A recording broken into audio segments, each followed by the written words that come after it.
Hello, my people. Welcome back to OTT. Today, we've got a few different guests like we usually do. The first special guest, I'd like to probably say, first guest that we actually don't know, or previously didn't know. So that's sort of like not our friends, but hopefully, obviously, gonna potentially turn into friends and potentially make some content in the future. We've got the FPL Graduates here today, Ben and Josh. I'm not sure if you guys know them. Sort of like an introduction to what you guys do. Or do you sort of want to introduce yourselves? Or? Yeah, so we are the FPL Graduates, and I mean, well, it started off at uni, hence the name Graduates, and we've gone from there, creating fantasy football content here, there, and absolutely everywhere, and yeah, we're just having absolute fun with it. I don't know if you want to add anything else, Josh. Yeah, so you might have seen us on your TikTok page normally, and you just swipe past this or something like that. Just been making content mainly on TikTok, but we're branching out to like YouTube, Instagram, that sort of thing. Just trying to help people win their mini leagues, really. Yeah, exactly. Just make some cash, to be honest. I've seen you guys posting a bit more on YouTube. How you sort of finding that? Obviously, I feel like YouTube's probably one of the hardest social medias to actually grow. How you sort of finding that? Like pre-seasons, no matter where you post, there's great engagement because everyone's looking for it. There's so many people involved pre-season, and there's so many big guys from the FPL community on YouTube as well, like Andy, Raptor, Harry. There's loads of guys there with plus 50k subscribers. So it's hard to break into, but I think we're doing a good job, and it's been good, isn't it? It's a big old grind. Pre-season's always the time where you want to get your content out. We've been enjoying making the content, and it looks like people are enjoying it as well, which is the main thing. You would hope. Hopefully. Just from the engagements, we're buzzing with it, and it's probably game week 1 or maybe game week 2 by the time this comes out. So we'll either be really happy or really sad with how our first team's gone. I feel like most teams are the same, though. From the get-go, it's sort of like the template. There's certain players that everyone's picked. Yeah. You just got to have a few differentials, I think, from the get-go. But in regards to sort of like your content creation and stuff like that, what was the main factor that made you guys get into content creation? What would you guys say is like the main drive? Competition between the two of us really?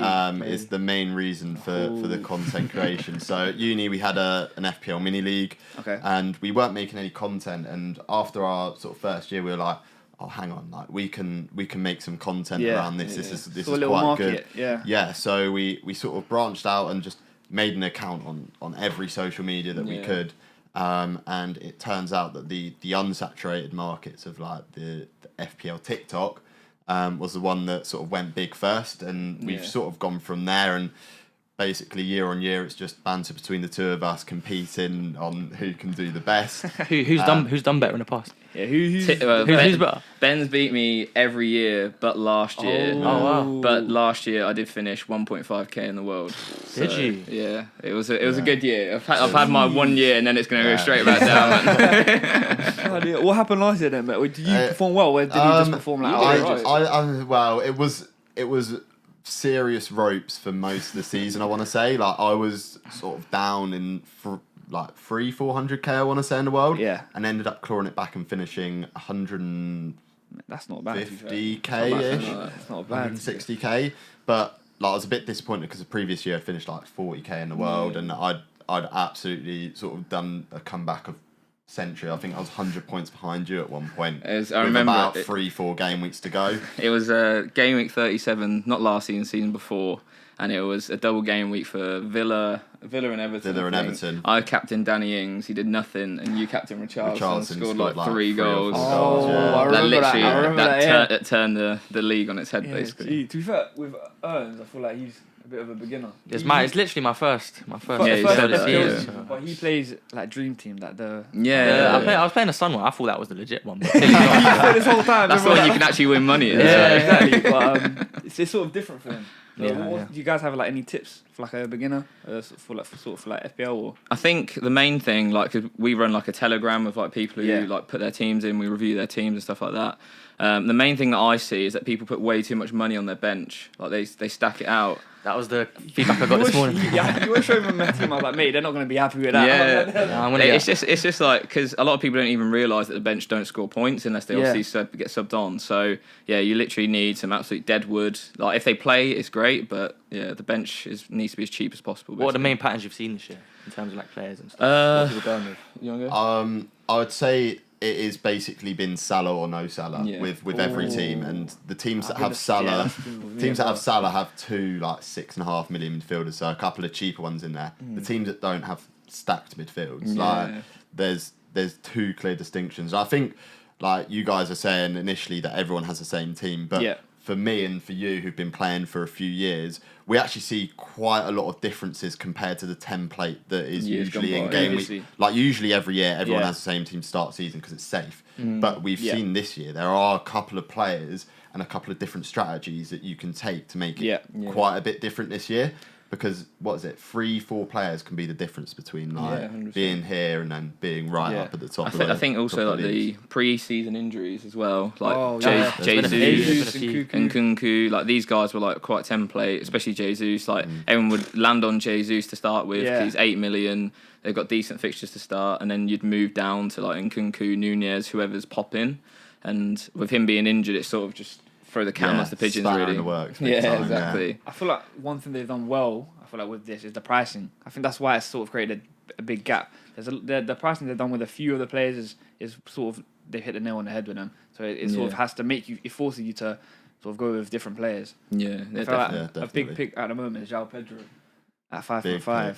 Big pick at 5.5. I don't know how I feel about it. It's not my draft yet, because the only thing that obviously I go off of a lot of what Twitter says. They're like, how you gonna sell him later on? How you gonna do this? You got to do 2 transfers. He's the guy that allows you to get Salah as well. Like, that's the big thing. He allows you to get Salah and still have a decent lineup. There's like players like that though that like we've had over the years that just become like enablers. Like they might not score every single week, but because of their price point, as long as they even play, like they're enabling you to get Salah in there, where you could captain him like game week 2. He's got Bournemouth at home, City have Newcastle at home, so the difference in fixture there. I didn't even know that. See, look. Wait. So are you guys Salah or no Salah? Ooh. It's interesting. Well, it's interesting because I'm no Salah. I'm no Salah. Oh, really? Yeah. Your teams look really different. Are they quite similar? They're pretty similar, to be fair. It's just that main differential. Yeah. So I've got Salah, you've got Rashford, and then there's a couple of other differences. As well. You've gone for a relatively weak bench as well, haven't you? Whereas I've got Chilwell first on my bench as my only option to come on. So I've given myself flexibility, and I have a bit of money in the bank as well. Yeah. I think that's with Salah drafts, no one has any money left over, but with the no Salah one, there's a lot of spare money floating about. Yeah. And what about keepers? Let's talk about keepers for a second. So obviously De Gea's out, Onana's in now. I've seen you guys say that it's a decent pick. What keepers have you guys gone with? It's obviously Ramsdale, Pope. What? Yeah. Well, we've both gone with Onana. We're both with Onana. Okay. Like Ramsdale would have been a good pick if they didn't bring in another keeper. Sure. I think that the quality of keeper they brought in over the summer, got rid of Turner, suggests to me that Arteta's probably going to end up having both of them compete for number 1 spot. And Arteta likes having competition in his side. Yeah. Like he loves having 2 or 3 options in every position. I feel like, obviously being an Arsenal fan, I feel like I've got sort of like inside knowledge, even though I don't know. But with Raya, I feel like it's sort of like because obviously Ramsdale, I feel like he's got a bit complacent. Because Turner, he's not really going to get in the squad. He only gets in for like cup competitions, like FA Cup and stuff like that. So I think with what he's done with Raya, obviously we've got Champions League. It's literally all about depth. Arteta's just been putting depth into the squad. He's trying to sign another DM now. We've already got Partey, Rice. He's trying to sign another DM. So I feel like he's quite literally the opposite of Arsene Wenger. He doesn't want to have like one player per position. He wants to go full depth. And having Raya and Ramsdale, I don't think we're going to see too much variation in Premier League. Well, I hope not. I had Ramsdale to begin with, so I took him out after we got Raya. But I don't know. I don't know how it's going to pan out. I think Ramsdale's a better player than Raya. I just think in terms of like on the ball, maybe Raya's a bit better, but in terms of like shot stopping, and I've seen the stat. I think Raya got he conceded the most goals outside the box, something like that. So that's not good because Ramsdale's not great at that either. He's all right. Yeah. The thing is though, when we looked at Brentford last season, they would limit the shots to outside the box. They wouldn't concede a lot of shots inside the box. Which is why you conceded so many. Because Brentford concede a high volume of low XG shots, which means that's why he got the most points out of sort of any keeper last year, because he just racked up saves from long distance. Yeah. Okay, that's also another sort of tactic I've been seeing recently. You mentioned goalkeepers. A lot of people are going for the 4.5s that would just get you a lot of saves. Is that what you guys have done? Or? Years gone by, definitely. I think there's a couple this year as well that you can choose that will like get you some decent points. Steele from Brighton, if he's their number one. I had him towards the back end of last season, and he was just quality. He gets saves. He gets quite high in the bonus as well because he completes like a lot of passes. He's involved in build up and stuff. As well. That's the thing. He had one in pre-season as well, so he's quite good. I think a lot of people go in Sam Johnston as well. Yeah, I've seen a few Sam Johnston ones, and obviously Turner going to Forest. That makes it so cheap. A lot of managers will just cheap out on their keepers, go 4.5 million and a 4 million on the bench, and just go with that. But yeah, I've seen in years gone by, like if you have 4.5 million keepers, you end up losing points on the bench regardless. So I think that's why we've both gone Onana, because we can just put him in and know that. Okay, you guys got Onana. Most weeks United are. I've got Pickford. Really interesting. But I feel like with Sean Dyche, everyone's banking on Sean Dyche, aren't they? He's going to get peppered. They've not conceded too many goals in pre-season. Only one or two. They played Stoke 1-0. It was. I can't remember who else off the top of my head. They played someone in the French league, I think. I don't remember. They got a lot of experience as well. I think they got Ashley Young. He's playing like fullback as well. Tarkowski. So I can see it happening. Oh, sorry, but it's going to be interesting. I think for me, I'd wait and see. Fulham's a defence. A lot of people have been choosing as well, like Leno. Yeah, I think a lot of people are looking at him. They've been quite decent last year. Yeah, the fact that they still at the moment got João Palhinha as well. Like he is basically the rock for that defence. Yeah, the fact that no one's picked him up is to be fair, that no one's picked him up because they valued him at like 100 million. Yeah, you saw how much Rice went for him. There you go. No, but the one thing I don't get is Sam Johnston. I don't get that. He's got an away fixture first game. He's just guaranteed to start, isn't he? So just people are picking him over. Hodgson as well. Like every time he took charge of Palace, they're just solid. Like you get what you pay for. Sheffield United away as well. First game's probably a decent game. They've sold pretty much all their best players. They sold Ndiaye to Marseille. He's their top scorer last season. He started off at Rising Ballers. I don't know if you. He's a quality player. From Rising Ballers to the Prem, and now he's playing for Marseille. That's probably Champions League. Yeah, he's got to be probably the best story I've ever seen. Well, in terms of like podcasting and stuff like, do you guys see yourself doing it in the future? Do you guys like your own podcast, not just jumping on? Well, we haven't even really sort of talked about our own one. We're FPL Juice pundits as well, so we get on and do a bit of podcasting here and there, but I don't see any reason why like we would not do a podcast Graduates. one day. But it's with us, it's just finding time to do it. Like I know with you guys sitting down and organising something like this takes time, and to sit down for like a good while to do it and then get it all up. But I imagine in the future it'll be something that we'll look into. Yeah, definitely. Oh, that's good to hear. Now, I feel like a lot of people are doing podcasts nowadays. It's a bit of a saturated market, but you guys, you've already got your following. You've already your FPL celebrities, man. FPL celebrities. The amount of times they come on my feed, it's not even so. Obviously, we follow each other on TikTok, so there's the friends feed as well. But on my actual following feed, guys are everywhere. I see your videos twice, sometimes 3 times. I don't know how. There's 3-4 videos a day, you guys were saying. Yeah, so in the lead up to the Premier League season, we ramp it up a bit more than that, but generally, 3-4 videos a day on TikTok. I think like yesterday we did like 7. I think was it 9. 9. Yeah, I was counting. Yeah, we did. I can't even count them. Too many to count. And are those pre-recorded, or do you just sometimes do it? In the day? Well, for me yesterday, I had none. Like usually, I draft like a couple of like template style ones. Yeah. Like when you're a point above you can sort of put whatever text you want. But for yesterday, that was totally fresh for me. I think you had some drafts. I had quite a few drafted up, ready to go, and I imagine we'll probably get out 10 plus today on the deadline day. Yeah, this there'll weekend. There'll be press conferences, there'll be team news, there'll be Harry Kane. Like there's so much going on. Yeah. Gee, 10. We struggle to do like 1 every other day. We try, but it's a bit of a struggle. Well, obviously, you're sort of FPL experts to us. I don't know if you guys want to claim you're FPL experts, but not really, mate. To us, you are. Man. What we thought it would be a good idea is sort of sharing our own teams and having you guys sort of review it from like 1 to 10. Because you guys do that, don't you? Review like different teams. Yeah. I thought it would be a good idea. It sort of be fun for you to sort of grill us. I'm definitely getting grilled. 100%. He's got Salah on his bench for the sounds like. So I've got my team here. I've got your team on my phone. Apparently, it didn't go on. I'll just show them on my phone. But this is my team for now. I'll just sort of swing it over to you guys. The reveal. Give me the honest truth. Give me everything, you guys. So we'll start from the keeper. So Pickford. Go on, Ben. I'll let you go in for that. He's gone. He's let me go because he has no words for it. Yeah, I mean, like I said, like Sean Dyche is Sean Dyche. He's gonna sort of keep clean sheets, but yeah, with the Everton defence, it's not going to turn around overnight. I've seen a lot of hype for him on Twitter and stuff. I do think there's a couple of other like 4.5 options you can go for, but I don't mind it as an option. Quite a lot of people have gone for it. A surprising amount as well. He was the initial sort of pick when the game came out because he had good rotation with Crystal Palace, was it? Yeah, I think so. In terms of like you could play Pick for 1 week, then when he has a difficult fixture, you could play Johnston. Yeah. But yeah, I don't mind that at all.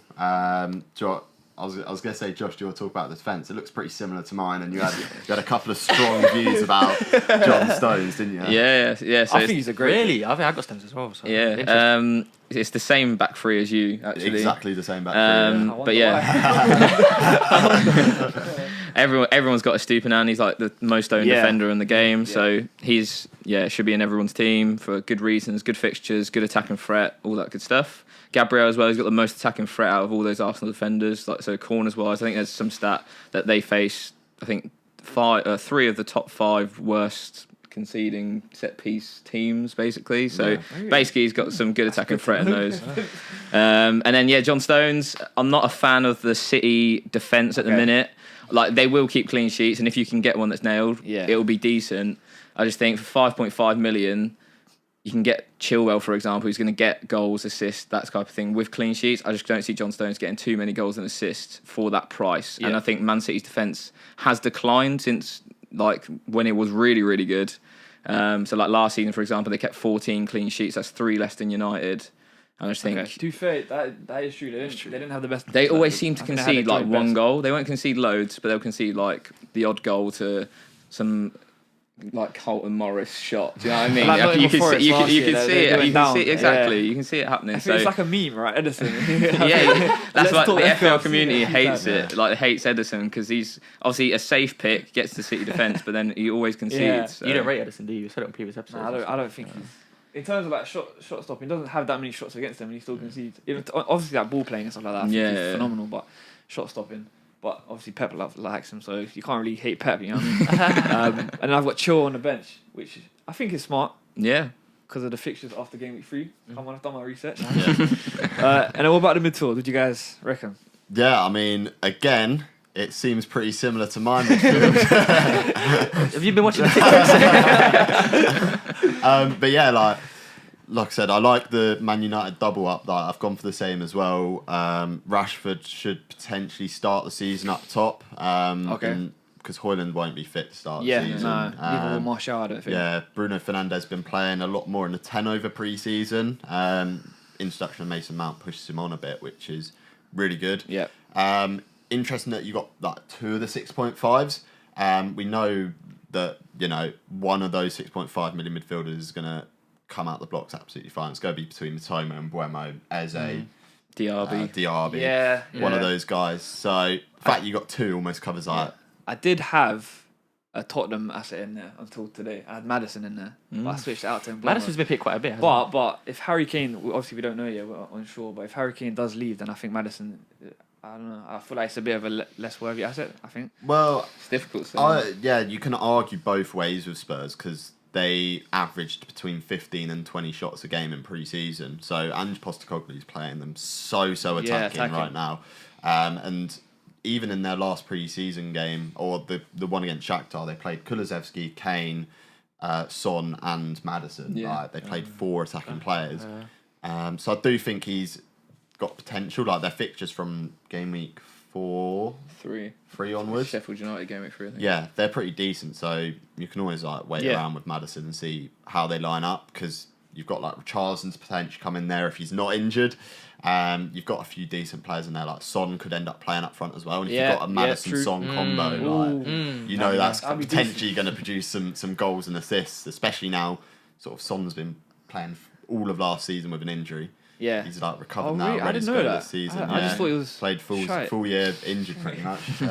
What about what were you guys' thoughts on Richarlison? because he could potentially take the striker spot. If he's a 7 million midfielder, I think. I think the system that Andrew's putting in suits Richarlison more than Kane. Okay. So not saying that Kane would score less than Richarlison, but I think he scored 4. Exactly. I feel like no matter what system you put Kane in, he'll score. But yeah, Richarlison's a good asset. I just hold off for the minute. I think there's rumours of him being injured for game week 1 anyway. Plus Spurs' first 2 fixtures are who they got first? Brentford, and then United. Brentford away, I think. So I didn't. See, look, I just got the first fixture. Second fixture, third fixture. Start looking at those. Yeah, so I think Brentford away, which is tough for. I think they beat all the top 6 teams at home last season, and then they got United at home, which again I think is a tough game. United looked pretty decent pre-season, so that gives you 2 games to look at them, see what you think, and then come game week 3 when their fixtures turn good, you can bring them in then. Okay, I'll stay clear then. It was a tough decision. It was 50-50, but it's 100% now. I'm gonna stay clear. And I think the attack. I think most people have either got Haaland, Watkins, or João Pedro. Yeah. The options sort of become a lot more limited over pre-season with so many injuries. It's frustrating. Like, the only thing I've said about all the Villa players is they have European commitments really early on in the season. So between game weeks 2 and 4, they have their Europa Conference League qualifiers. Like first, I think it's a 2-legged affair. Yeah. But that could result in rotation and potentially a little bit of fatigue early on in the season. But Emery, over the second half of last season, their form was the equivalent of a top 4 team. So they're going to be good this year. Made some really good signings as well. So I think Watkins will do well as a result of that. I think the only problem is I think like Newcastle away, tough fixture. Yeah. But we've seen Arsenal and play no Buendia. Yeah. Oh yeah, ACL done. ACL done. God. They're looking at getting Zaniolo, aren't they? I think from Roma. Yeah. Oh, that would be decent. Could be an interesting one. Depends whether they get someone in, because that's like. Yeah, they've got no Jacob Ramsey either. He's injured as well, isn't he? So they're missing a few. I'm eager for you guys to have a look at. Oh God, be nice, guys. Be nice. Here we go. There we go. It's on the phone. Cool. Right, let's start from keeper. So Keeper. His face. Don't worry, I did tell him in the car on the way here. I'll be making a lot of stuff. Keeper, so Pope's in goal. So he is a good keeper to have. He's a bit expensive though this year, 5.5 million. Same as Alisson. I think he's too much, right? Yeah, like double up on Newcastle defence to begin with. I'm like, that's exactly what this man said right here. Their fixtures from a defensive standpoint are one of the hardest in the league to start the year. The first 5 is Villa, City, Liverpool, Brighton, Brentford. So tough. First 5. Tough start. Where's my phone?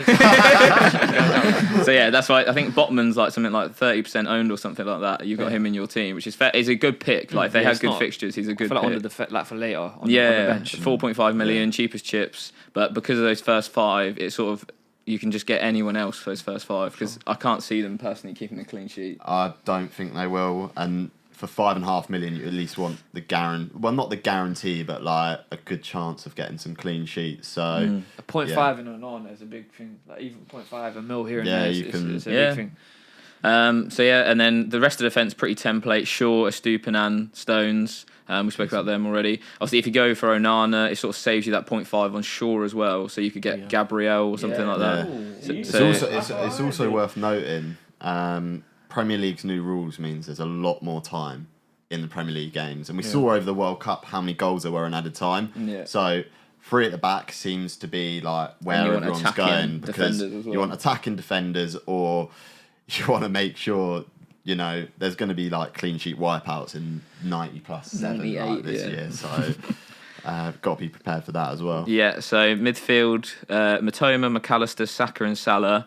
I think the main one there is McAllister, right? He's playing like the DM at the minute for Liverpool because they ain't signing him. Obviously, Caicedo's linked, but even then, I don't even know if he'll play DM because we saw at Brighton that McAllister and Caicedo sort of played DM. So it'll be interesting to see. 6 million. He hasn't got penalties anymore. He's just one of he's like a Rodri or a Casemiro basically for that Liverpool side. So he's not going to get you many attacking returns. What's an alternative for that price? At 6. Well, you could if you drop Pope down to to a 5 million keeper and upgrade McAllister using 0.5, one of the 6.5 Yeah. million. Toma, Eze, McAllister, Mbeumo. yeah. and Yeah. Diaby. Those four are like the template Yeah, ones. what I think Any of them one will or do two it. of those will pop off at the start of the season. The rest of it though looks decent for the midfield. Up top you got Haaland and Isak. I don't mind Newcastle attack against. I was going to say, triple up on Newcastle, like.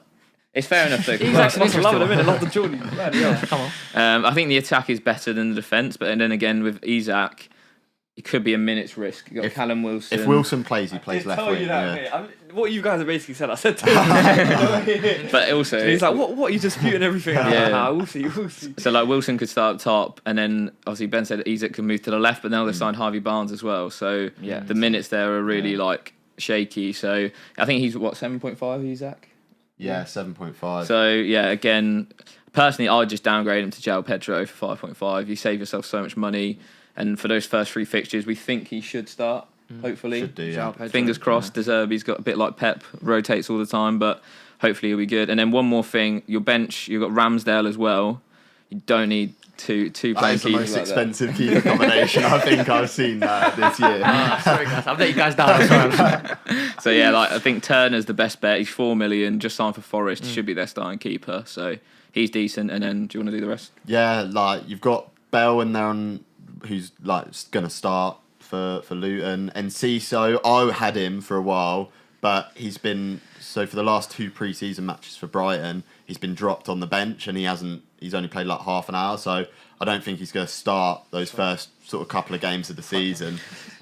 So again, I'd maybe look at moving him out and getting maybe sort of either go cheap with a fodder player for your bench, or put someone in to then go free at the back and get the 5 stacked up in midfield. Yeah. So in summary, not a great team. Nah, I think the basis of it's decent. There's just a couple of changes. It's the foundation of the team which is decent, and it's literally just those differential picks at the moment that there's merit for not owning them in the first few game weeks of the season. It's not to say that they're bad assets. It's just we don't think they're going to get many points for that like opening run of fixtures. Yeah. Also, no United midfield.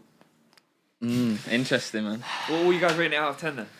A 6, just because it's keepers. If you had like, I'm happy with a 6. What about mine? Yours is solid, like 8.59, man. Yeah. I'll take For that. sure. I feel like I need to make a few changes here and there. I've got I think I've got like $1 million in the bank. Yeah. Not too bad. Maybe make an upgrade here and there. But yeah, no, fair enough. I feel like you were expecting that. Yeah, definitely. I'm happy with it. Make a few changes. Okay, cool. Right, next, what we thought we would do, something interesting. Obviously, we haven't done it on our channel yet, and I feel like every single podcast, every single YouTube channel does it. Is Premier League predictions for the season ahead. Have you guys done this yet? No. I haven't. We haven't even done our Premier League predictions, like nowhere. No. We put our thoughts on No. it. So this is So perfect. exclusive. This is perfect. Exclusive This is content. perfect. So in regards to what I thought we should do, so like the predictions on, so top 6 relegation, so nothing in like mid tables. No one really cares about Yeah, that. fair Lot. enough. So top 6 relegation, overachievers, underachievers, and then top goal scorer, top assists. So who wants to go? Should we do top 6 first? So everyone does their top 6. Yeah. Do you want to go first? Top 6. It's difficult. Just rattle them off, and we'll put everything. I think I know my top 3. So you know half. I think Arsenal. First. Yeah. Of course. Yeah. Yeah. Of course you do. A bit of bias there, but we're going for Arsenal first. I think Liverpool's gonna have a good season. I think Liverpool second. I don't know if second. I don't know how City are gonna perform. I'm gonna say Arsenal, City, United, Liverpool. That's my top 4. And then 5th and 6th.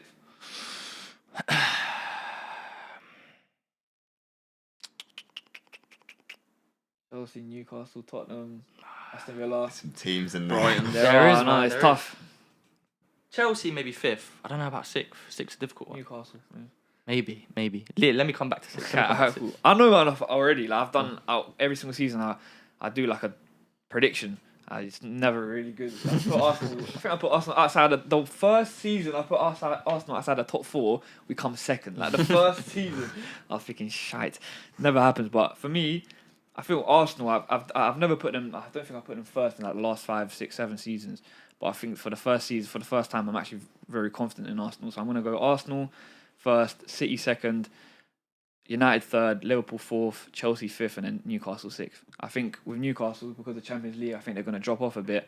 So yeah, I think that's probably where my head is at for top 6 at the moment. And I think Aston Villa's going to do well as well. I put them like quite high up, 7th. So what about you? What about you, Ben? I was hoping you weren't going to go to first. To be honest. I'm going to go with. It's tough. I think I'm going to back City first. Again. Yeah, a lot of people have. Yeah. I think despite them losing quite a few of their players, they still got the core of the team that won them the title. Yeah. I'm gonna go Arsenal second. I'm gonna go. Love that. I'm gonna go Liverpool third. I think Liverpool's being in the Europa League will probably help them this year. True. They'll rotate. Yeah. They'll just play their second team in Europe this year. Yeah. And it's going to be tight between United and Chelsea because Chelsea don't have any European commitments football, at all.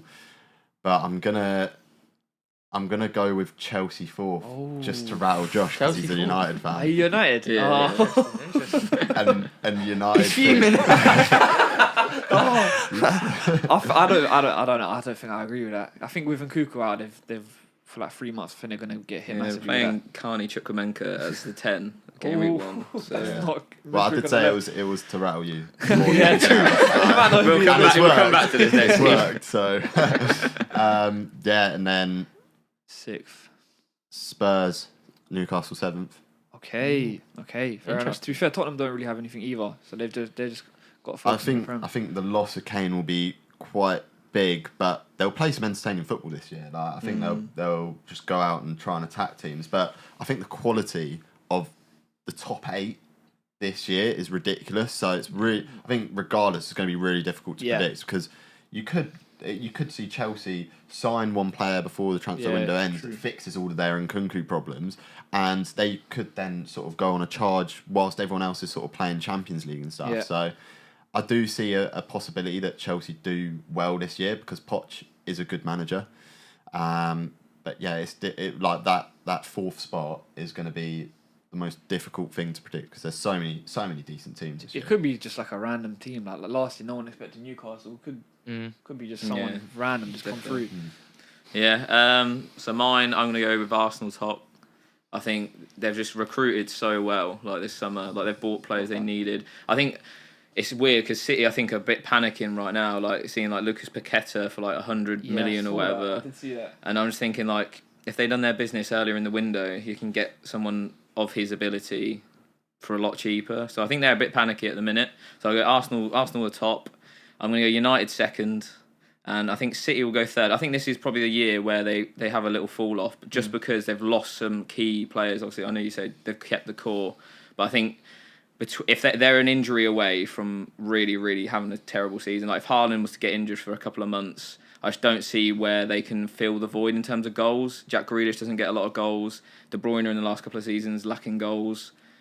I just don't really see it. Obviously, you've got Alvarez, who I love. I think he's a great player, but he hasn't really stepped up yet. So, I think they're an injury away. I think this could be maybe that sort of year. And then 4th place, I will go Liverpool. I think it'll be tight between the top 4. I think we'll have like a 4-horse race type thing for the title. I feel like we've all got top 4 same teams apart from Ben. He's got Chelsea. I just whacked them for in the there. rattle.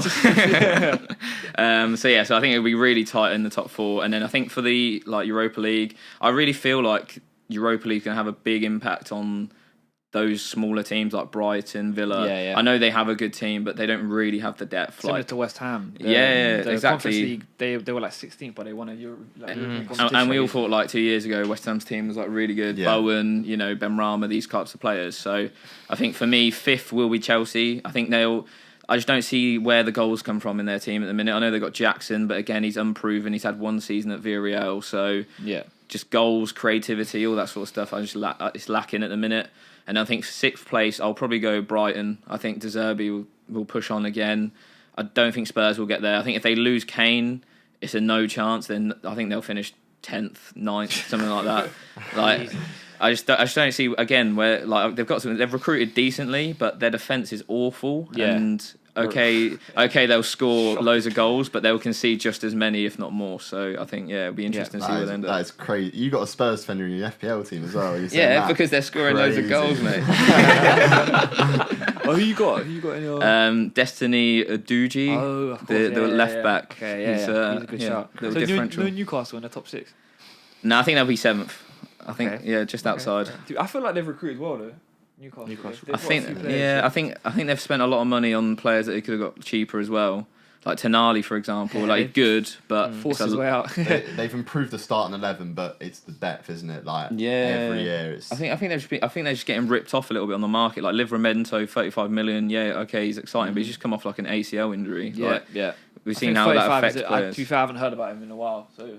He's been out for like the whole of last year. He hasn't played, no. So I think it's crazy money. Tonali, 80-odd million for someone. I think that's the market now, though. For an extra 30 million, you get Caicedo, who's like one of the best midfielders in the Premier League. So I think, we haven't seen him play. Don't get me wrong, but I think it'll be interesting to see what happens. Okay, cool. I think there was a Similar variation, but I think top 4 is sort of 3 Arsenal champions, man. It's gonna look funny next season. It's gonna look funny. Okay, what about relegation? That's such a difficult one to call, man. Maybe I don't start this time. Should I go? Yeah, you go first. You have yours ready? Yeah, no, I've already done. Prepped, man. I've done. He's Yeah, prepped. I've done the prediction. I've done like the top 20. I haven't done. I think it's gonna like get top assist. It's too fair. It's probably the usual. I think relegation for me, not in no order because that's a bit too long. Luton, Sheffield, and Wolves. I feel like Wolves are going to have a shocking season. They've recently, I think I don't remember when they sacked. Lopetegui they sacked, yeah. Yeah, I think they're going to have a shocking season. They haven't made any signings, nothing. So I think those 3 are probably the ones to go down for me this year. I think Luton, I want them to do well. I want them to just do like phenomenally well, but I feel like it's destiny for them just to go back Did down. they have to delay like the first Premier League game or something? Yeah, their game week 2 fixture has been postponed because their stadium's not ready. So there's no stadium's Burnley like a back garden Luton. or something. Yeah, literally, man. God. What do you think of them? I think Luton and Sheffield as well, but I don't know. I don't think I agree with Wolves. Okay. I think one team that was struggling last season. I don't know. It's difficult. I would say maybe. It's hard. It's so difficult, this third one. You just don't know. I feel like they'll do well. I think they'll do well. West Ham, Everton, Ooh, one of those two. that's a heavy hitter. Maybe they struggled last season. They've lost Rice. I don't know. West Ham are in the Europa League as well. I feel like I keep on forgetting that. So Yeah. I feel if I know David Moyes, which I do on a personal level, I feel like Personal level. You need to introduce me. You haven't Goes out introduced the me. pub with him on a Friday. I feel like he'd push for the Europa League. To be fair, Yeah. I feel like he would try to push. He's on the sort of like the brink of his job, like Win a trophy, yeah. Yeah, he's sort of on like the brink of getting sacked. So I think if he tried to push for something, because he's not going to get far in the Prem. So I think they're going to struggle. They've made a couple of recent signings, haven't they? Got like Ward-Prowse or something. Ward-Prowse. Didn't they sign a centre back or something like that? Yeah, looking at Maguire as well. Maguire, I think, yeah, and- Maguire as well, and McTominay as well. Yeah.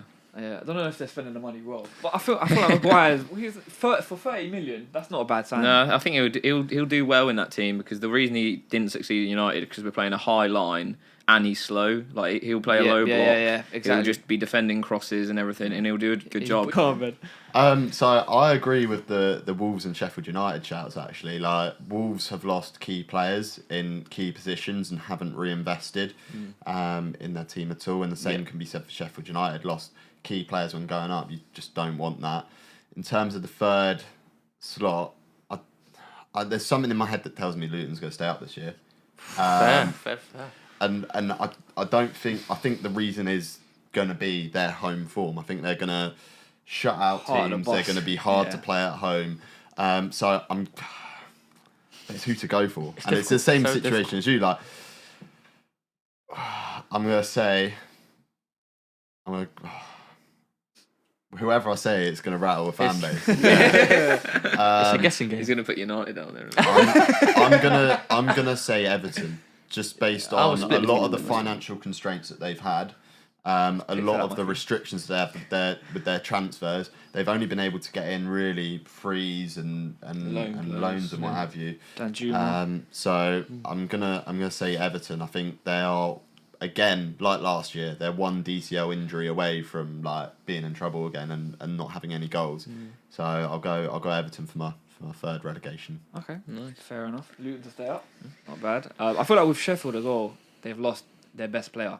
So I feel like it's sort of like a and they lost Sander Berge as well. yeah. Like they're just losing a lot of their Big key players. players last season. McAtee and Doyle, they're on loan Yeah. from City. They're back. So yeah, I don't know where they're gonna fill the void. I think they finish bottom personally. Sheffield United. I've put them bottom as well. Yeah. I've put them bottom. So they'll be bottom for me. I think it is tough.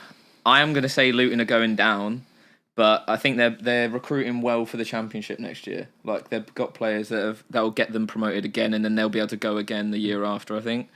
So yeah, Sheffield United, Luton, and then I will agree with Wolves. I think no reinvestment in that team. There's no direction in that team. No, actually none at all. They've just spent loads of money on that team. It didn't work, and now they're just. Well, yeah, They're FFP they can't spend right now. They've got to sell to buy, and none of their players are really like. You can't They really have the sell Ruben Neves, Semedo but for like, what peanuts? You're not really going to get anything for. exactly. finish They've right just bought back. like a lot of the similar player, haven't they? Like, and it's just not worked out. I thought it was interesting when they were in the Championship. I thought they were going to really like kick on, be a Brighton or whatever. But yeah, it's just not worked out. And I think this is the year. There you go.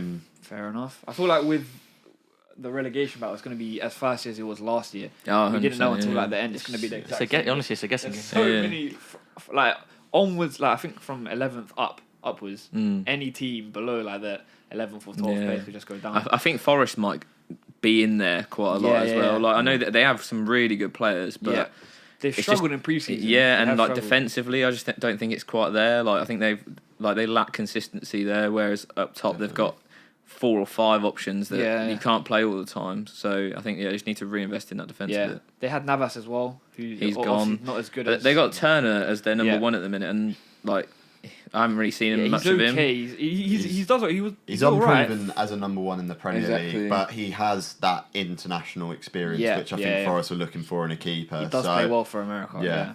So Fair. We'll have to wait and see. we shall see. It should be a good season. I'm excited because obviously I put Arsenal first. So let's hope that happens. Biased opinion. So next is top goal scorer. I'm just gonna say Haaland. I think. We've got to go for him. It's Does anyone have There's no one else. Does anyone have someone Unless else? the only way he doesn't is if he gets injured. Yeah. Also, if Kane goes and he's not really got much competition as well. If Kane goes, Haaland gets injured. Who's up there? man. He's got a big 9 goals in Serie A last year. Just wait, man. Just wait. Oh, is everyone agreeing on Haaland then? Yeah. 100%. What about top most assists? This one's a bit of an interesting one because it could be a variety of players. De Bruyne obviously screams like he's the first person, but he doesn't. He Pep plays him in big games only. Doesn't like to risk him, and I feel like that hamstring injury is just going to continue coming back to sort of bite him because he hasn't got surgery on it. He's just sort of been playing with it. So I don't know. It's obviously De Bruyne is obviously the easy option, but do you guys have any other picks? An Arsenal player, probably. Of course. Who? Which one? There's so many. I don't know. I think Odegaard's gonna have a good season. I feel like he will. I don't. He's got more goals than assists last More season. goals So I than think assists, depending on Martinelli had a decent amount of assists. depending on how Rice plays, I think he's going to take a few of the goals away from Odegaard, and also how Havertz plays. I think Odegaard's going to focus more on assists. I think, but I don't know if it would be top. What about you guys? What about I you? What do you think guys think? for me, I think Mo Salah. I think even in pre-season, I think he's got like 2 goals, 7 assists. That's a good shout. I think he's turning into more of a creator in that team, which is quite a good thing because him becoming a creator also allows him to score more goals as well because he'll become more open and stuff like that. So yeah, I'll go Mo Salah. Yeah, I think the Mo Salah shout's a good one. I'm just gonna go out and put Bruno Fernandes into the picture. I think with him going into the 10 and with the way that United have recruited, it's almost tailor-made for Bruno to be that centrepiece and that player that's creating all the chances. You'll have Rashford out left, you'll have Højlund up top, you could put Bruno out right, and his like sort of shot action given chances, he gives a lot of opportunities to someone like Højlund and could He created like result in a lot of 33 assists. big chances last season Yeah, I and saw only got his- 11 yeah. assists. He had So, like the worst conversion for that, conversion rate. And I think even with like I know Højlund, he's only scored 9 goals, but at the end of the day he's a 9, and we haven't had a 9. So I think having someone there just to finish anything within 12 yards is going to be a massive benefit anyway. Yeah. So who are you gonna? Do you have like you gonna go with Odegaard? Yeah. I'm just gonna go with De Bruyne. I think. You got 17 last season. Yeah, no, I feel you just got to. If he's back from injury and if he like can sustain it, and if because Pep did say, and I think recently, or he's like, we're not gonna go for the treble again. There's no chance. I think it's impossible to go back to back treble. No one's ever done it. So I don't know if he's got the. Someone's got to do it. You guys think it's a high possibility of getting Not going high. back? Probably there's a chance. Not as. I don't think it's as likely just because the squad depth, like Josh said, like they've lost a few players. I think they're going to be just as strong in the Premier League as they've always been, but there'll be a lot more rotation in other competitions and a lot more room to slip up in those other competitions. Yeah, I just don't see him. They lost some like key, like I think Gundogan is such a key player to lose. Like provides so much. But like if you think of like key moments of their history in recent years, like he's always at the forefront. You know what I mean? Yeah. And trying to get someone to replace that is just impossible, no matter who you buy. Yeah, I think with Kovacic, they've tried to do something there, but I think Paqueta might be a decent person to sort of fit into that because he could provide with the goals and assists. But I think Kovacic isn't really a goals and assists kind of. He's just a ball retention. Ball progressor, But I don't know. We'll have to see. I feel like Foden's got a big season coming up as well. I feel like it's now or never, to be honest. I agree. I think the only thing is I just don't think Pep rates him. Like, yeah, he used to though. I don't know what's happened. He used to like really. I just don't think he knows his best position. Like, is he a 10? Is he a winger? No one really knows, and that's the problem. Like, he just doesn't really fit anywhere. Whereas Jack Grealish, you know, he's going to play left wing every single game. He doesn't move. And I think he's just perfected that. Yeah. I think we'll have to see. I think City are going to make a few more signings towards the end of the season. If they're willing to spend 70 plus 80 million on Paqueta, then they've clearly got the money. Even though FFP don't know what's happening there. Something dodgy's happening there. Okay, that's top assist then. And what about the highest achieving, like overachievers of the season? Ooh, that's a tough one. In terms of team? I think, I think personally, Aston Villa are going to be the overachievers. But what's their expectation? Like, Yeah, that's true. Haven't they got high expectation already? I'll say Burnley. Yeah? Give me Burnley. Oh, Burnley's not a bad shout. Give me Burnley. I don't know. Great Not a bad season. shout. To be fair, what is the expectations? Yeah, that's true. Probably 8th or 7th. That's where we're going to finish. Burnley might not be a bad shot.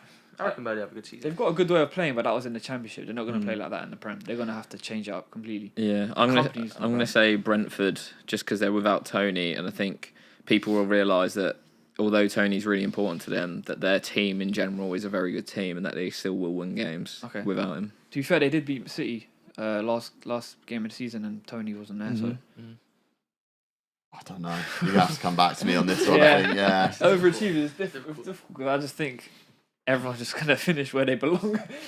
To Arsenal, that's the overachievement. Finishing first. Yeah, I'd say so. I expect that.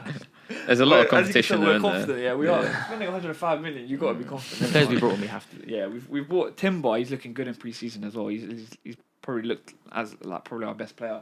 He can play anywhere, centre mid, left back, right back. Is that like Zinchenko replacement? Because when he weren't in the squad, you had to totally change the way you should play. Left back doesn't really work. And also Zinchenko, I feel like was weak defensively against Salah, against last season. Yeah, against Bowen. Timber's awesome. Like I think United were linked with him last summer when Ten Hag came in. Yeah. And it fell through, but like he's just so good. He can play anywhere. Yeah, when I heard he was at the FA Cup final game and then he had a secret meeting with Arteta. Everyone was reporting. He was like, all the United fans were like, Timber's at the game. Yeah. They had to shout to Arsenal. Oh, that was funny. Okay, so overachievers. We haven't decided. It's difficult. It's literally a guessing game. I'm saying Burnley, but it's probably not going to be Burnley. I don't know. I'm thinking. So who in the league? Brentford's not a bad shout. I feel like I have to go with something else. I think I'm going to go, because I put them as a team that I think are going to stay up. I think I'm going to say Luton as just staying up is probably an overachievement. Everyone's in writing them off, aren't they? They've been written off from the get-go, and I think they do have a solid team. Like you said last season, out of those 3 promoted teams, they conceded the least amount of goals. So if we think that those promoted teams have I mean, Burnley will score goals, but if we think the other two may struggle to score goals, we know at least Luton aren't going to concede loads of goals. So I'm gonna say Luton for the overachievers. Okay, cool. I feel like 2 shouts as well. I feel like Bournemouth and Crystal Palace will do well this season. I just think generally, I think Bournemouth have got a decent team. They haven't really lost anyone big either. They haven't like sort of their team hasn't weakened. Their manager, I know they sacked, like everyone was shocked when they sacked Gary O'Neill, but the new manager brought in, he's like really possession based. Like he'll play some good football, which I think they've got the players to do so as well. Like they've got some good technical players at Bournemouth. Philip Billing, Solanke. I feel like them two got a good partnership going. But yeah, I think they'll do well. What would you guys think about underachievers? And the last category. Ooh. United. No, I'm joking. You have to consider with underachievers. You have to also consider because they've got, like, for example, Newcastle popped into my head. They're underachieving in the league, but then they've got. It's not like they're underachieving. They've got to sort of rotate. So I think Newcastle will probably underachieve in the Good league. shout. Because of like Champions League and stuff like that. But it's mad to say Newcastle and Champions League in the same sentence. Oh my! It is crazy. It's like, it feels like Leicester all over again. But it's good to see. What do you think? Probably Newcastle as well. I think that's a Newcastle. good shout. Yeah. I feel like they will underachieve. What about you guys? I'm going to say Spurs just because their expectation is to be a European team. Yeah, back again. Yeah. And I just don't think, I literally think they're like mid-table without Kane. Obviously, this all depends on Kane. If Kane stays, We don't know yet. So yeah, I'd say if he leaves, that they're just gonna be. I can't see them doing very well personally. Yeah, I'm looking towards Newcastle as well, just because, like, similar to Spurs, the expectation now should be Champions League again for Newcastle, and I just don't see how they're going to do it with the amount of improvements the traditional top 4 have made in their teams over the summer. So they've almost like the underlying expectation for the majority of fans of teams that aren't Newcastle going to be, I don't think they're going to get top 4, but their fans will obviously expect them to get that top 4 again. I think they're getting applauded on the fact that they're not going after those like super signings like Mbappe and whatever. Yeah. But I think now is the time where they need those kind of players. They need to buy those like world class players to really kick on, because I think their team in general is full of like 7 out of 10s. Do you know what I mean? Like full of really really good players. Willock can put in a great shift. Like Willock isn't a name. But he's not a Champions League player, and like I think there's a few of those guys in that team. Like even Nick Pope, I wouldn't even say he's a Champions League player. Like you wouldn't see him at United, at Liverpool, like those teams. So yeah, I think now is the time when they need to spend that money on big players like Dan Burn. Exactly. At You're left not back, hear that name. at left back in the Champions League against Vinicius Junior or something. Yeah. You know what I mean? That's dreadful. Oh my god. What is Livramento? Can he play left back? Yeah, he can play Is that what both they've done sides. then? Yeah. Okay. Livramento is probably a better shout. Dan Burn, 6'6". You can't be doing that. Come on. it's good. I know that he did all right last Yeah. season, but come on. Just to take the piss in, you know. Okay, so you're going Spurs. You're going Newcastle. I'm going Newcastle. I was going to mention something else. Liverpool, I've obviously got them coming top 4, but I feel like I wouldn't be shocked if they underachieved simply because of their defence. I don't think it's... I wouldn't be shocked though if they went and challenged for the title as You well think? in the same sentence. It could go either way with Liverpool. You never know with Klopp. If it clicks, it clicks. With sometimes They've spent so much money as well. Like I feel like this is a make or break. Like they're such a form-based team as well. Like if they're on a roll, they'll win 15, 16, 17. Like towards the end of if the they're season, losing, like, But if they're losing, they'll lose every game. we shall see. Between. Yeah. Okay. I mean, that was sort of a roundup. Did I miss any other predictions, or is that pretty much it? I think that's all the main ones. That's all the ones on Twitter, anyways. All right. Let's move on to the next thing. So, obviously, we like to do like a little segment on our channel. My favourite. Football trivia every single time. So these are the ones that I usually do on TikTok. They sort of blow. Do you guys do much football trivia? Funny enough, it was my birthday, and I remember we were hungover the next day, just on TikTok doing football trivia. Yes, we were. So, Really? Oh no. Okay, that's good. Okay, so I'm not sure. I back myself on like if it was like individual stats of like a player's expected goal involvement. But other than that, I'm like absolutely leaky stuff. not too sure how well I'm going to do it. Some of our questions are mixtures. It's like, who am I? What Yeah. ones do you do? Like, who am I? Yeah, We do I've like seen. I've a few World had a Cup look ones. at your TikTok, and I've looked through, and you're going through the questions, and everyone in the comments saying dead ball knowledge, and I'm not getting it myself. So I could be in. You know I what? could When be you're in here, trouble sitting here, and it's like It's you have to nerve-wracking. think Yeah, about it. It's the different hardest pressure. thing because afterwards we leave the studio, we're like, oh, it's that. We're like, oh, yeah, it's hard. But anyway, we got boards for you guys. Perfect, man. Cheers, buddy. Go. There you go. Perfect. Is that for me? Let me get that one.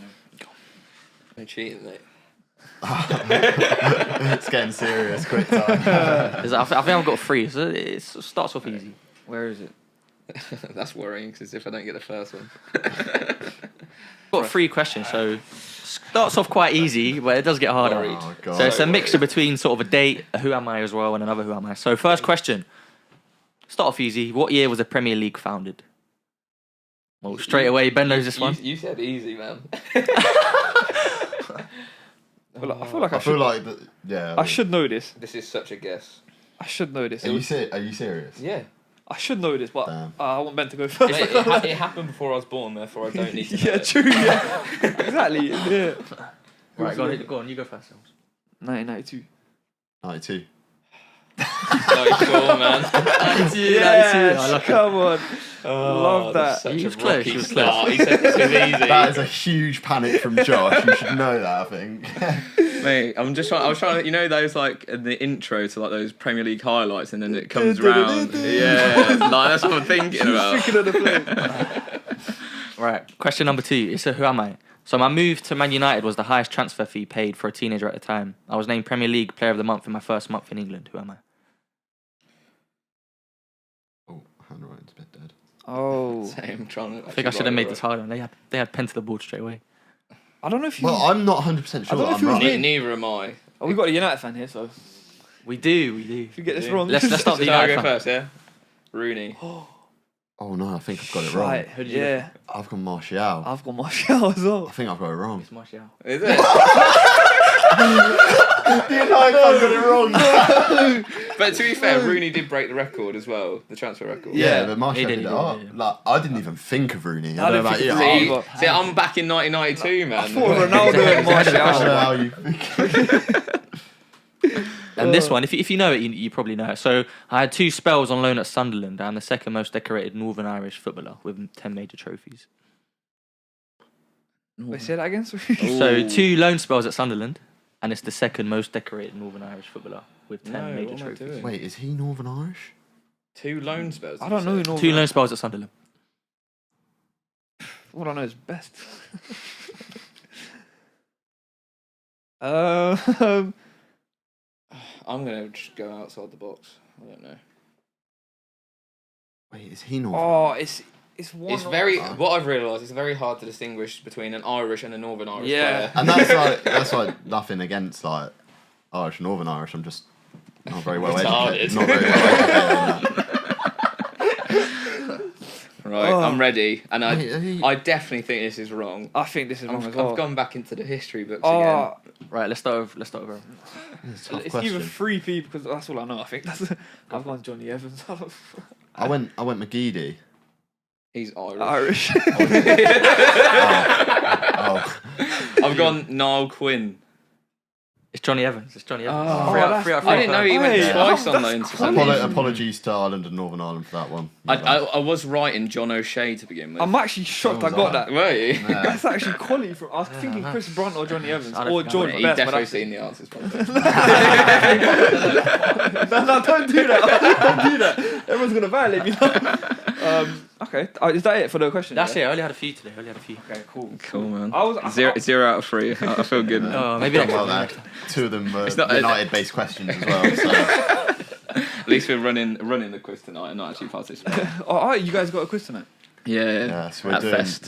Fantasy Football Fest. Well, we're doing like a who tweeted that. So we're getting some photos of tweets from FPL content creators, and obviously Seeing who blocking out the tweeted it. names and seeing who tweeted it. So should be good. I sort of had another segment, sort of like a little one on the side.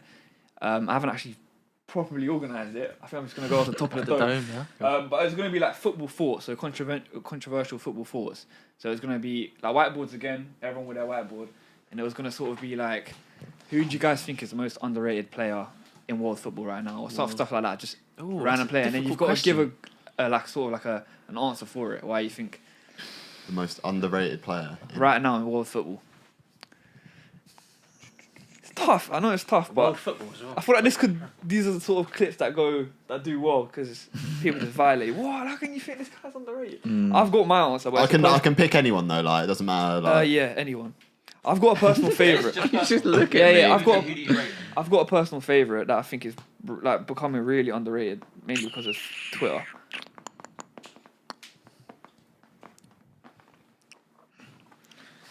I don't know why I'm hiding this. Really, nothing to hide, is it? So I'm going current. If you guys want to go all time, you can. I'm just gonna go current. I weren't thinking all time. I was going current. no. Is But it Oh, hello. Is it them now or? Yeah. Well, no, not them now. Like their career. Like you think that they've had an So underrated you career, look like a fanboy just because he's linked to a £30 million. or you feel like you've had like a career where they're not appreciated for it, or something like that. Or now you can go now. Just explain what your reasoning. Go on, What do you think? So I've based this off of the debates we've had on here before, and I'm interested to see. Oh, what here we you go. feel, guys. Here we go. This is an wait, ongoing debate. big debate This or is a Big This is debate, a big ongoing. It'd be great to see what you guys think. So I've gone with Robin, just Okay. because he's not rated by anyone. When we sit, he's a great player, but yeah, if you say what your I've gone with Hazard. So we've gone with the two people that we debate. There's a debate about who was better in the prime. What do you guys think? who was better in the Prem out of Robin and Hazard? Not in the Not just in in their the prime. Oh, in their prime. I'll go Robin. I personally think. It's facts. If everyone I'm goes torn. Robin, it's looking bad. I'm torn because that's how underrated he is, though. Because he's a better footballer. I think He is, yeah. I think Technically, Hazard yeah. had a better individual like 1 or 2 seasons than Robin, Yeah. where he was so like unplayable at times. But in terms of like the longevity Yeah, of career. his prime, It's I'd not say It's just not sustained. Robin is it? was better for the longevity of his actual like prime. Like if Hazard did it for another, say if he went to Real Madrid and done it for 2 to 3 years, He'd be clear. He'd be so Yeah. clear. But because he only did it for those 1 or 2 years, That's the point I want to make. He didn't do it for 1 or 2. That's what everyone loves to say. I feel like people don't forget about his time at Lille. People just completely forget that he was young player of the Yeah, year, but player of the year that's not against the best in for the 2 world. seasons. Though. But then That's Ligue 1. Like, but Mbappe's the best player in the world. That's what people do say. And they he's do in say Ligue 1. that, Yeah. but he's proven it. He's On proven it at World a World Cup Cup final. level consistently. scoring hat tricks, man. Yeah. Hazard never done that. I feel like for 2018 World Cup, Hazard was Belgium's best player. I feel like he dragged Belgium through it wasn't Kevin De Bruyne, it was Hazard. I feel like he's very underrated, man. There's a Hazard fan club over there. Mate, I love Hazard. I do love Hazard. I feel like in the Prem, to say he did it for 2 seasons, I think is incorrect. He did it for like, I would say 4 or 5 seasons. He was in There the were Prem. 2-3 seasons where he stood out completely. Yeah, but that's like best player in the season, where he stood out, where he was like the best player in the season. Oh, no one's done that. Even Salah's not done that. Even De Bruyne's not done that, where he's been the best player. But I feel like Hazard, in the like the 4 or 5 years that he was in the Prem, I think it was a well-known fact for everyone he was the best player in the Prem. Yeah, I think it's because of he's got so unlucky with It was injuries. Real Madrid, I think. Yeah. It's everyone. I think what Real Madrid's done is it's just deluded everyone to think he wasn't that great. Yeah. But that's It probably why I just put him. tarnishes his legacy, though, doesn't it? Like it happens with loads of players. Yeah, If it they get does. injured and they just fall off, then they just aren't remembered Yeah. as highly. Like I with think I've done alright. Everyone's not rated him. Go on, Ben. What do you think?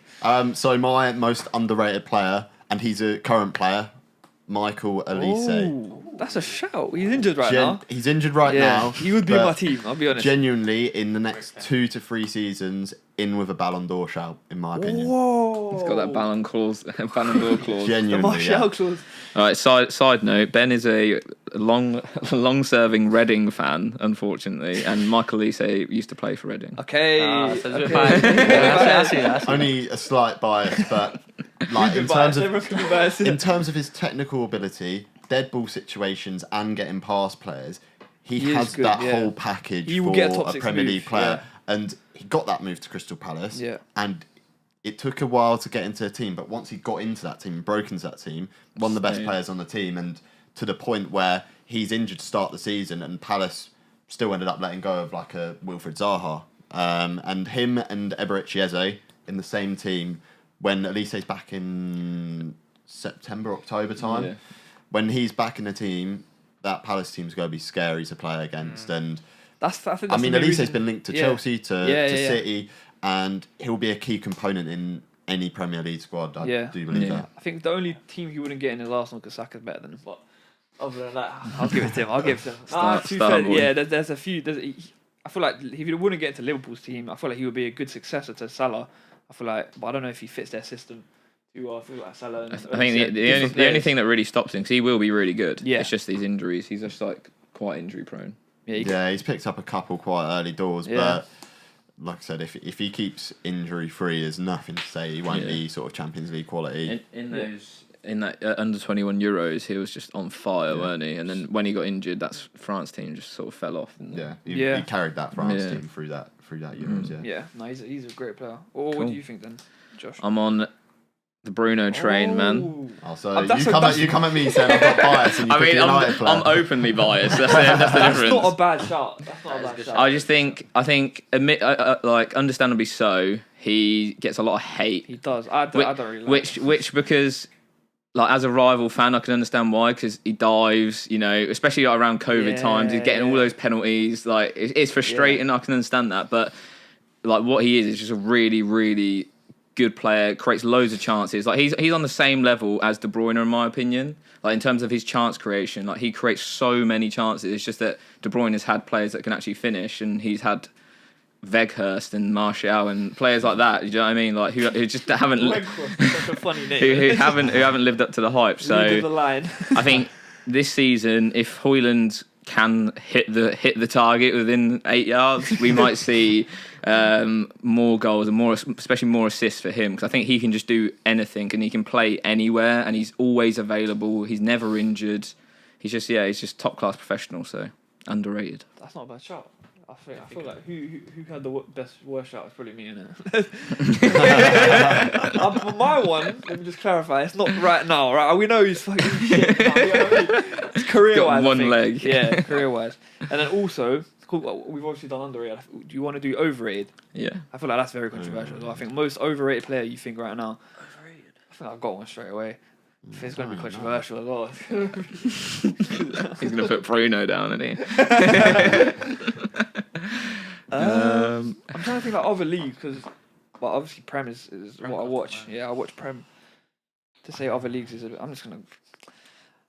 gonna be funny. I'm just gonna put it down anyways. Oh, that is rogue from you. That is God. I hope we've got the same one. I don't think we will. I don't have one. Overrated.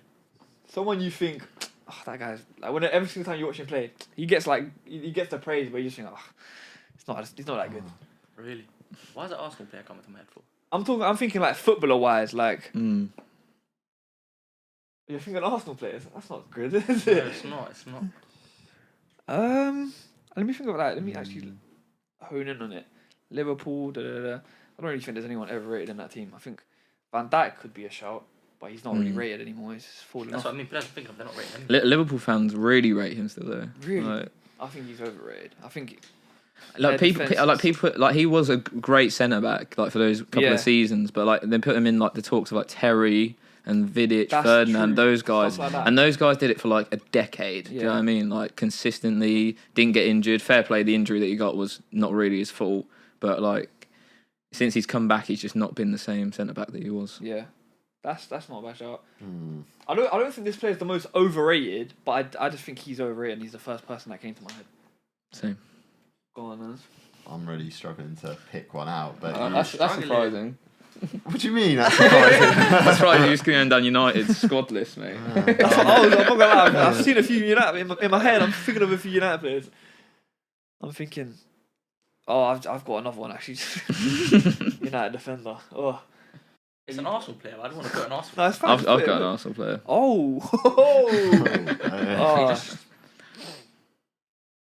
Right, I think mine was dodgy then. mine was crazy. Mine was actually crazy. I don't really. I think this guy's rated though. But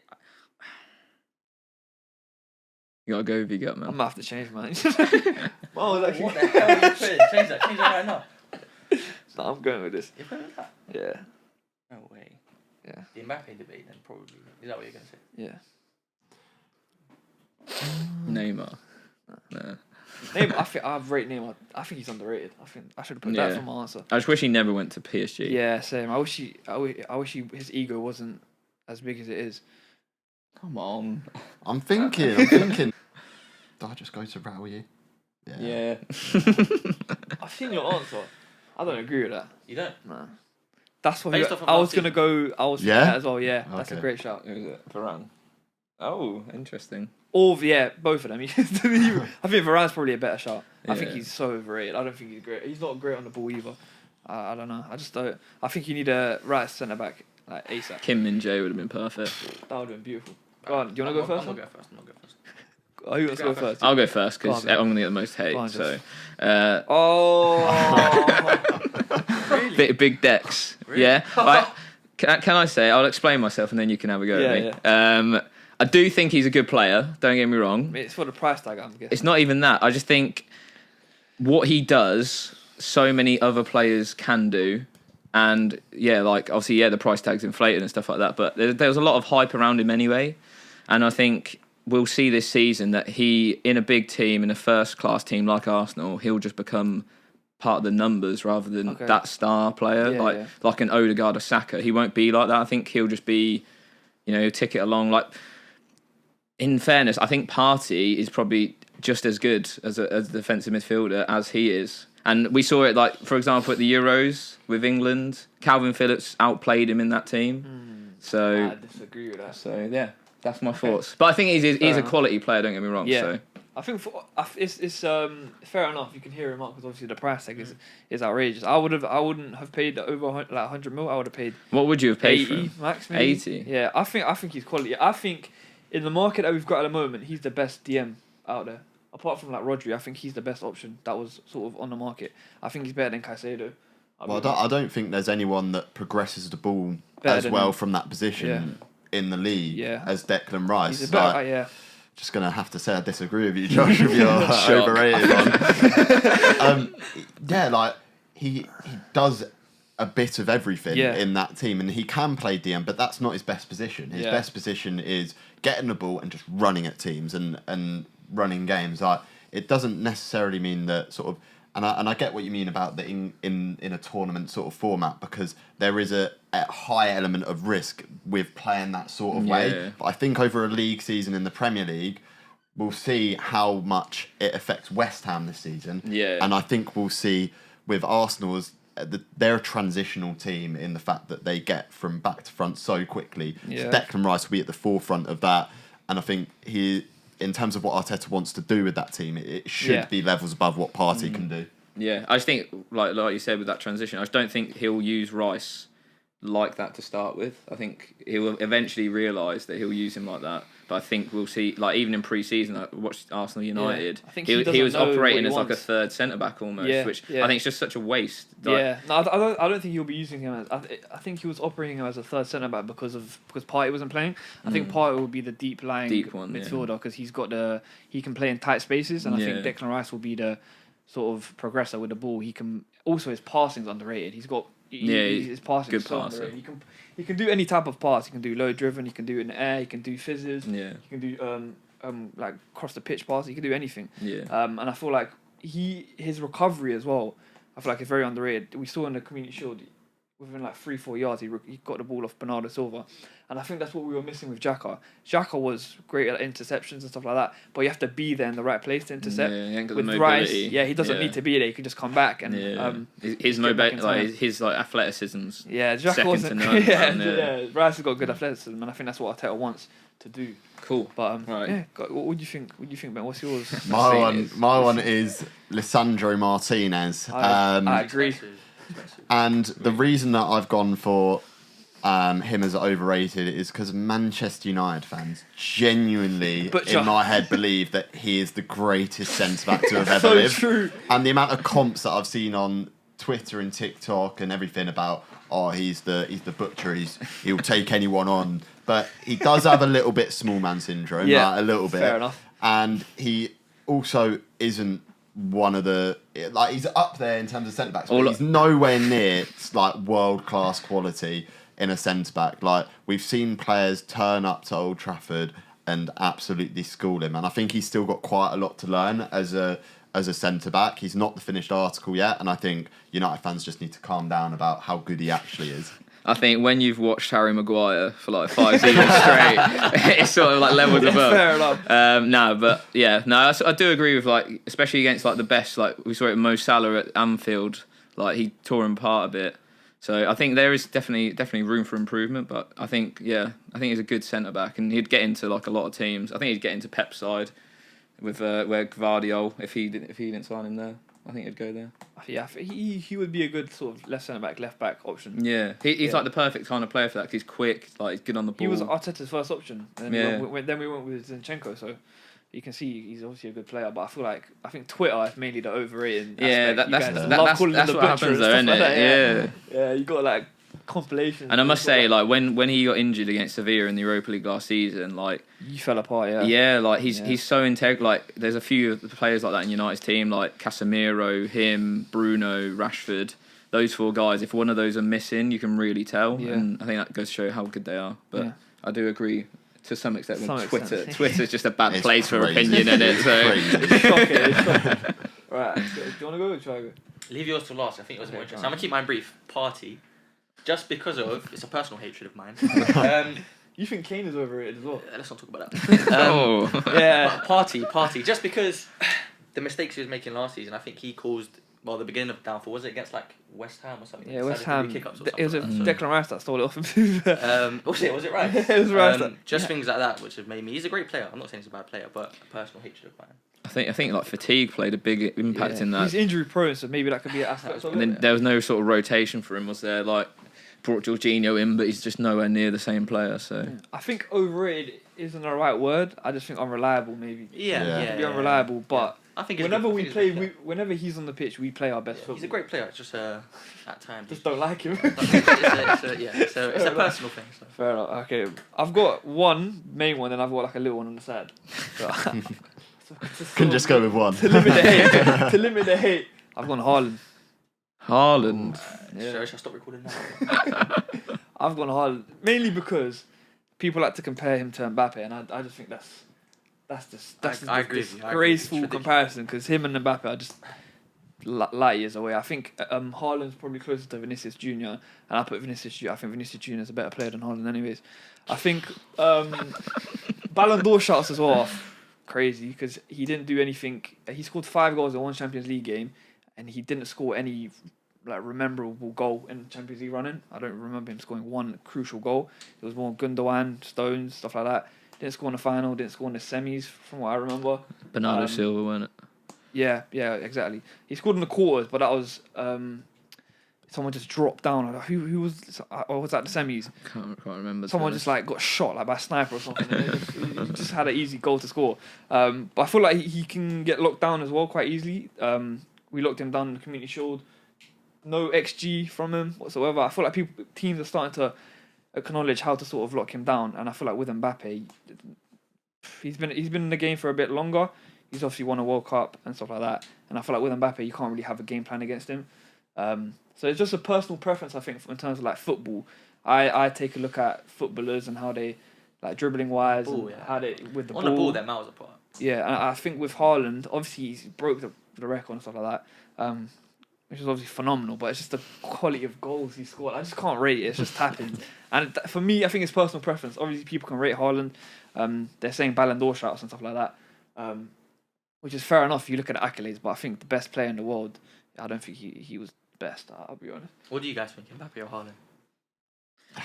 It's difficult to. I'd probably say Mbappe for the number of sort of team achievements and accolades that he's won, but I think to dismiss Haaland's goals because of where he scored them from is a bit unfair, because he's got to be in those positions, and I think the fact that he's done so well has almost like people sort of don't see it as good, like because he's in a City super team. I think if City didn't have Haaland in that team, they wouldn't score nearly as many goals as they have done, because Haaland creates the opportunities for himself to score, but as a result of that, teams are doubling up on him, and it gives so much space for other players. And there's I get what you're saying about the instances where he's been locked down, but I've only seen individual instances in individual games where that's happened, and I think as a collective over a 38 game season, you can name possibly 2 or 3 times that he has been locked down, and that may be because of the fact that he's coming back from an injury or City generally weren't playing well that game.